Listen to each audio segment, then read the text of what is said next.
folks, welcome to RJ Impact. Today we're going to be talking about week 2 in the Ramesh Sunny Balwani Theranos trial. You can search this channel for the previous week's updates and also for a more detailed video on the background to Theranos and Balwani's journey to the point at which this trial commenced. As a reminder, Balwani is in court facing multiple counts of wire fraud and conspiracy to commit wire fraud against patients, doctors and investors in connection with his role as officer and COO of Theranos. This is week 2 of that trial. Please don't forget to like the video and subscribe to the channel, and if you hit the notification button you won't miss out on any future videos. Okay, so in week 2 we got to the end of the jury selection after a marathon voir dire session involving the questioning of around 100 potential jurors over 4 very long days. The end result being that the judge swore in 12 jurors and 6 alternates who have now been assigned the chair. They will be in for the next 3 to 4 months.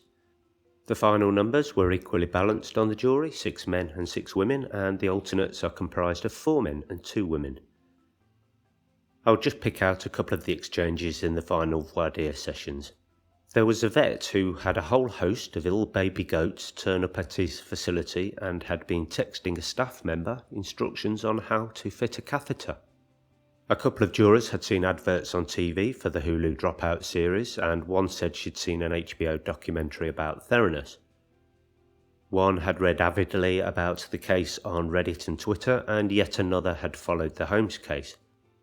Yet another had actually researched the Holmes case in detail and was honest enough to say that he'd read a lot of negative information and that it might affect him. 6 of the potential jurors were questioned in private, individually, for some time by the judge and the attorneys on what they know about the Elizabeth Holmes allegations of abuse against Balwani. Now, for those of you who are not aware, Holmes tried to blame Balwani during her trial by saying he was abusive and controlling of her. Now, clearly Balwani and his attorneys want to avoid any knowledge of that allegation being in the juror's mind. One final observation is that one juror, somewhat unbelievably, actually watched 3 episodes of The Dropout on Hulu over the weekend, despite being told that they shouldn't research the case. And Judge Davila was actually pretty peeved about that one. Oh, and just in case you're wondering, a plethora of goats is enough to keep you off the jury.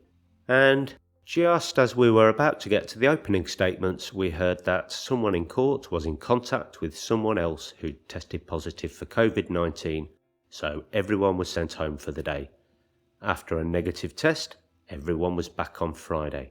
In case you're wondering, the trial is in the same courthouse as the Holmes trial, and compared with that trial there is a short queue, no ticketing, spaces to spare and very few cameras. Here are a couple of shots of Balwani arriving at court.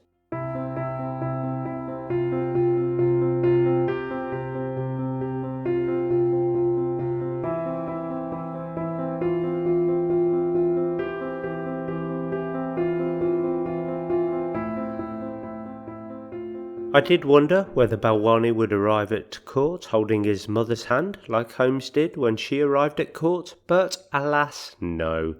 Would have been a great image though, wouldn't it? And let's get to the opening arguments. Oh dear, I'm going to have to disappoint you and end things here. There were no opening arguments. Why? COVID, the court shut down until next week. So that's your lot. Although seriously, I hope no one was seriously affected, and to those who were impacted, get well soon. See you next week folks, hit that subscription button so that you don't miss out.